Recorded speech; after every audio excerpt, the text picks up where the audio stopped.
alquileres, teniendo en cuenta que la ley vigente no funcionó. En ese sentido estamos de acuerdo. Fue impulsado incluso eliminando la grieta porque había tanto legisladores de Juntos por el Cambio como del oficialismo que impulsaron esta ley, pero bueno, claramente no anduvo.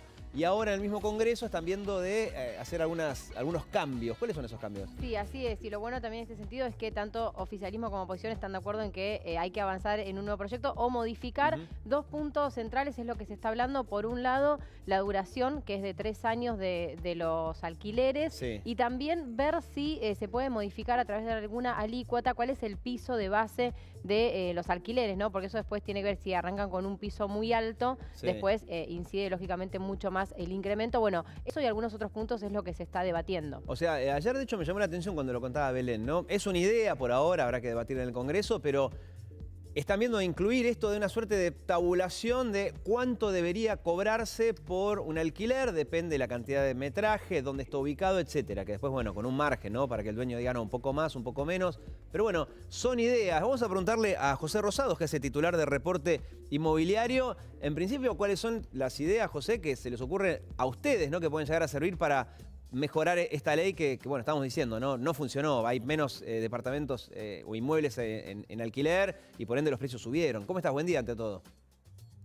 Hola Diego, ¿qué tal? Buen día a todos. La verdad que es difícil dentro de este contexto pensar que a partir de cualquier proyecto nuevo que se sancione o que se promulgue, inmediatamente va a haber realmente una mejora en el mercado de alquileres. Las cosas son más profundas y estructurales. Realmente, como también decían, esto fue aprobado hace menos de 2 años por el Poder Legislativo. El mismo Poder Legislativo que hoy lo está cambiando. Sí, bueno, no, por eso digo, para evitar esa... No funcionó, claramente. Tampoco hay...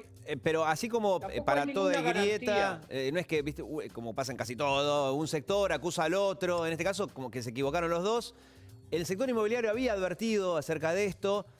A veces hay advertencias que después no se cumplen, en este caso hubo advertencias que sí se cumplieron. Por eso digo, aclarado que en el propio Parlamento por lo menos se hacen cargo, ¿no? Porque peor sería que siga todo igual y que van a hacer algunos cambios. Desde tu punto de vista, ¿cuáles tendrían que ser? Creo que esto de pasar de contratos de 3 y que vuelvan a ser de 2 años, medio que hay consenso en eso, pero respecto a cómo ajustar los precios y de esta idea de hacer una suerte de tabulación de cuánto se debería cobrar, ¿eso cómo lo ven?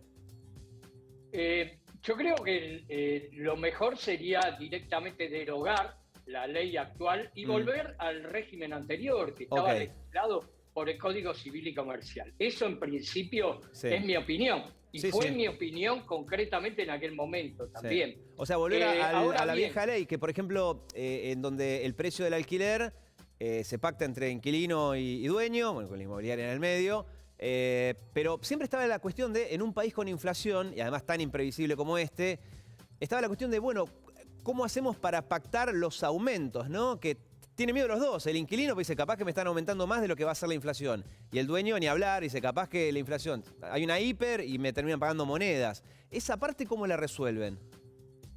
En aquel momento, como se resolvía, era justamente a través de alquileres escalonados con pagos crecientes, cada 6 meses. O sea, se pactaba anteriormente y ya se sabía a los 6 meses cuánto se iba a pagar de aumento. Pero lo que no sabés es cuándo va a ser la inflación. También. Ese es el tema. Yo, es más, yo en este caso tengo experiencia, José, porque estoy de los dos lados del mostrador. Yo tengo una propiedad que alquilo, o sea, soy el dueño y tengo a mi inquilino, pero a su vez yo soy el inquilino de otro. Entonces, vivo las dos partes y la incertidumbre me la como de las dos partes también. Es difícil, yo sé que si haces un contrato a 2 años y uno dice el famoso 15% semestral, como era antes, ¿no? Pero después la inflación fue del 50 anual y lo que te pagan por el alquiler no sirve. O al revés, si el dueño ve al inquilino muy necesitado, por ahí se abusa y porque el inquilino no quiere mudarse, etcétera, y le pone... Porque aparte es difícil, insisto, como nadie tiene la bola de cristal, en un país con inflación, yo creo que ahí está el principal problema, ¿no? De cómo hacemos para que sea algo justo para las dos partes.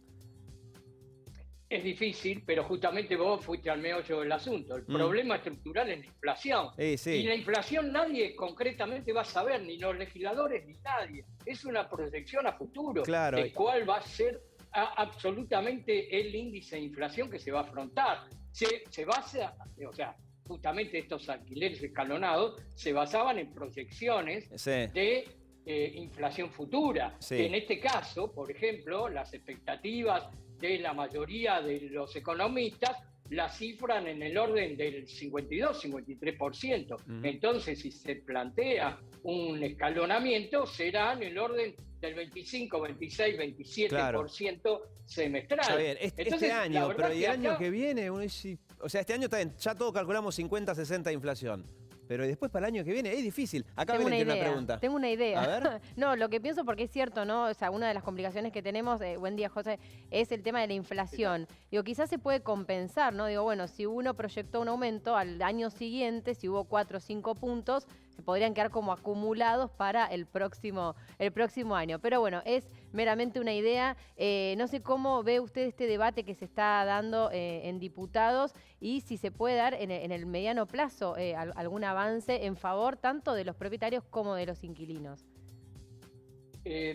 Yo repito, yo creo que, bueno, que los legisladores obviamente están trabajando, tienen que trabajar, es su función, pero realmente no creo que ninguna nueva ley dentro de este contexto que estamos viviendo y que estamos repitiendo, ¿no?, constantemente, alta inflación, inseguridad, falta de confianza general. La verdad que es difícil revertirlo en lo inmediato. La verdad que acá creo que lo ideal sería volver a lo anterior, antes de esto.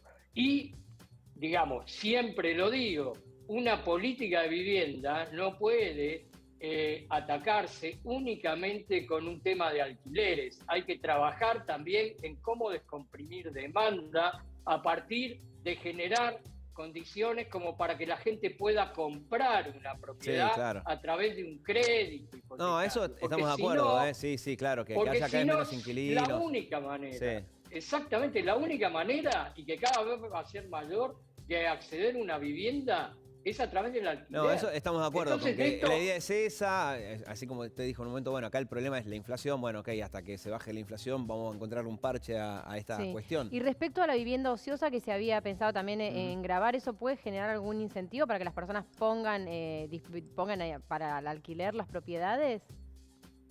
Yo creo que ahí también eso parte de un gran desconocimiento de lo que pasa en la realidad en el mercado, porque la persona que tiene un departamento, una casa destinado a clase media o clase media baja, si no lo tiene alquilado, tiene que afrontar gastos que ya son crecientes también cada vez y tiene que pagar impuestos con respecto a eso. No solo no recibe nada de retribución, sino que tiene que estar pagando. Y la verdad que no está en condiciones de hacerlo. Si no se alquila una propiedad, es porque esa propiedad no está habitable, no está en condiciones de habitabilidad para que lo ocupe otra persona. O sea, por ejemplo, está deficiente en cuanto a sus instalaciones, en cuanto a su calidad constructiva, en cuanto a su mantenimiento. Entonces, no la puede alquilar por eso. Claro.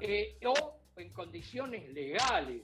O sea, las propiedades que no están en alquiler porque no se puede. Y que se mantienen vacantes y cerradas, es porque no se pueden, más las que van a este segmento. Bien, clarísimo, José. Sí, o sea, decime, justo te corté. No, que creo que justamente va a generar esto, y ya está generando lo contrario, desincentivo a la nueva oferta. Y que es lo que se tiene que tratar de ir hacia ese camino, que haya más oferta de alquileres y no menos. Clarísimo, José. Gracias por tu tiempo, como siempre. Muy amable. Gracias a ustedes. Nos vemos pronto. Bueno, les decía, salió el decreto. Yo no sé, bueno, no, falta, no salimos de la pandemia.